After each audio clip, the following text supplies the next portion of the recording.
Okay, time for some tough love. Some of you will use any excuse under the sun to delay ditching diapers. A big one we hear a lot is the holidays. We get it, there's a lot going on, but the holidays could also be the perfect time to wrap up elimination communication or potty train.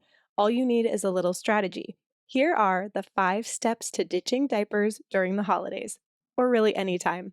This is episode 262, How to Ditch Diapers During the Holidays.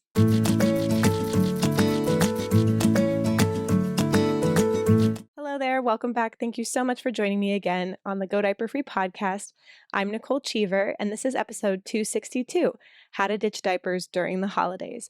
You can find the show notes over at godiaperfree.com/262. There will be links to everything I mentioned there, and you can also leave comments and ask questions. If you're listening on your favorite podcast player or you're watching on YouTube, please make sure you hit that subscribe button, and we would love it if you would leave us a review as well. I know everyone's busy right now during the holiday season, so I'm going to keep this nice and short and sweet. The holidays can be chaotic, but they also could be the perfect time to be ditching diapers.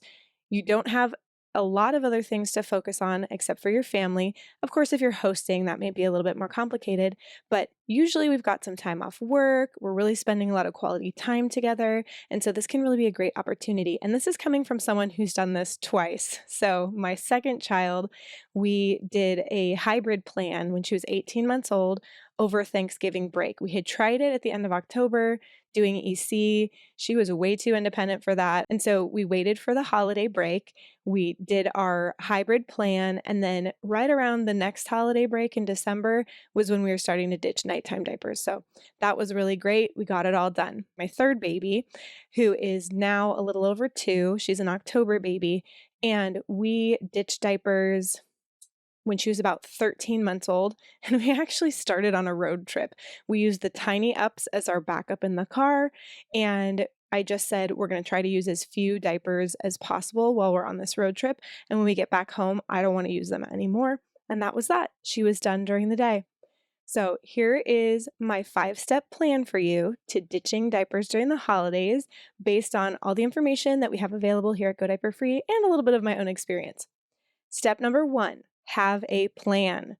Use the books, whether it's the Go Diaper Free book, the Tiny Potty Training book. We also have a whole bunch of programs and mini courses. Did you know that? There are 7 mini courses and 3 different EC programs, and those are broken up by age. So if you really need a little bit of a deeper dive or more kind of hand holding, they're video and audio files. And of course, both the Go Diaper Free book and the Tiny Potty Training book also have the audio files as well. That's how I quote read both of the books was in the audio. But the mini courses are video. It's Andrea just talking to you one-on-one and really helping you encourage you through all the different phases. There's troubleshooting in all of them. The mini courses are subject specific, things like wrapping up or EC while out and about. Those are really great courses to be taking for if you're anticipating wrapping up during the holidays. All right, step number 2, take advantage of the time off. Some parents do take time off work intentionally to wrap up, to do some intentional concentrated teaching time. If you are potty training and you're looking at doing the couple days of naked teaching, it's not a bad idea to either take a long weekend or take a little bit of time off work. It's sort of a short-term sacrifice for a long-term gain, right? The sooner we get our children out of these diapers, the sooner we can start building those lifelong good potty habits. The nice thing about the holidays is we already have that time off usually built in. So take advantage of it. Schedule in some of that downtime. If you're potty training, a lot of times we say don't schedule activities, but you can have little activities you're going to be doing with your child, because that's a great way to do that observation without hovering. You're there close and observing and looking for all those signs that they need to go potty. So if you're doing some kind of craft or activity with them, that's a really great opportunity to be doing some of this naked teaching and observation. Step 3, consider your lifestyle. Are you a family who always has a lot going on? Then that should be your reason, not your excuse. I hear so many readers and listeners saying, well, we've got the holidays coming up, and then we've got a road trip, and then we've got a wedding, and then we've got this and that. And if you are a family that's just go, go, go all the time, you're not going to be able to wait for a downtime or some time off because your calendar is packed. So look ahead. And if you're a family that's on the go all the time, the holidays is the perfect time for you to wrap up, especially because it gets you and your child used to the routine of pottying on the go. So we want to set you up for success in a lot of different ways. And one of those is to anticipate what is life really going to be like, and can we model that and make it as seamless a transition as possible. So if you're one of those packed calendar families, please definitely just pick one of those events and go for it. Step 4 kind of leads into this. It's look ahead. When is the next time you'll have the ability to ditch diapers?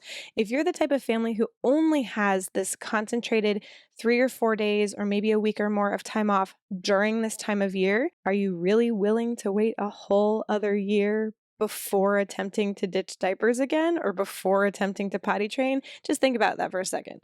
A whole other year of buying diapers or washing cloth diapers or both, whatever you're doing, a whole other year of wiping poop off a butt or possibly having blowouts. If that just makes your skin crawl, strike while the iron's hot. Now's the time to ditch those diapers. Step 5, gather the right tools. This goes hand in hand with step number 1, but it's not exactly the same. That's more your planning tools. These are your logistical tools. Things like your schedule and your setup at home or your setup on the go are going to inform what tools you need. Also consider how these things might change over the course of the break. Are you going to be the first couple days at home and then you're staying somewhere else? Or are you going to have a big family meal at somebody else's house? These are all factors to take into plan.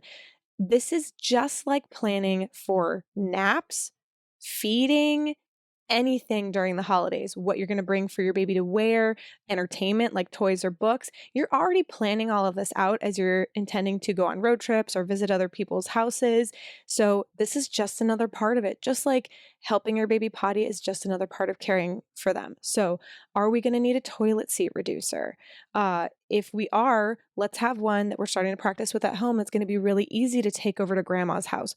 Or could grandma get the same one to keep at her house? Are you over there a lot? These are all important things to consider. If you're going to be staying with family, if you're going to be traveling, whether it's by air or train or car, keep all of those things in mind. What are the bathrooms like on these facilities or at these other places you're going to be staying at? So you might want to use a step stool and a seat reducer at home, or a seat reducer that has the attached ladder. But if you can't bring that with you and then your child just gets really dedicated to using that device, it's going to be a big challenge for you. So you really want to look at the big picture and look ahead. Consider what kind of backups you're going to use. Like I said, on one of our road trips with my youngest, we used the Tiny Eps primarily. We did use a couple disposable diapers in the car for longer stretches, but at the time, that was the backup that was really helping her to stay the most dry and signal the strongest that she had to pee. Those are the two kind of golden rules for backups. So I'm going to link episode 53, which is the ultimate guide to backups. And that talks about everything there is out there. It's got links to everything we've got at Tiny Undies, and it will help you break down what's going to work best for you. And remember, it's not maybe going to be the same for day and night. So you don't have to night train at the same time if you're wrapping up or if you're potty training. So just consider all the factors. The other things you might want to consider are a step stool. Is there something that's collapsible that you can bring? Can you ask whoever's at the destination home to have something ready for you? Light switch and faucet extenders are super underrated. You will likely discover a need for these if you're doing the ease in period. That's when we start to really introduce our child to the whole potty routine if you haven't been already. So you can ease in both with wrapping up and with potty training. If you read the board books, those give you the whole routine. The Tiny Potty board book goes through step by step by step. It's a really great reinforcer. But the other thing it does is it can kind of have your child fixating on all the parts of the routine, including turning on the water for washing hands. Or if it's just something you do in your family, turning on and off the light switch. We all know how toddlers love light switches. Having those extenders and having them do that part themselves, if they're really fixated on it, can go an incredibly long way to avoiding resistance. Hear me now. Get all the gadgets you think that will help encourage your child to be doing these pieces of the puzzle on their own. That's the whole point of potty independence. We're passing it all off to them. And if some kids, if they're not feeling like they can be totally independent, they can't turn on that light switch or turn on and off that water, they just give up. They're like, what's the point? I can't do it myself. I don't want to do it. So pay attention when you're starting the process, or if you're doing the ease in period, at those little things that your child really loves, and try to help encourage it and help facilitate it for them. And then the other part of this last step is toys and books. So are you going to have a special potty toy? I will link an episode on whether play on the potty is too much or not. I didn't write the number down, so I'll have to, I'm off the cuff here. I'll have to go back and link that, but I have an episode on how much play is too much on the potty. And that gives you a little bit of advice on how to keep it kind of simple and make sure it's not gone too far into like totally playtime, but still using those transition objects, using things to help entertain and encourage using the potty can be really, really helpful. So keep all that in mind when you're packing for your travels and you're planning what you're going to take with you.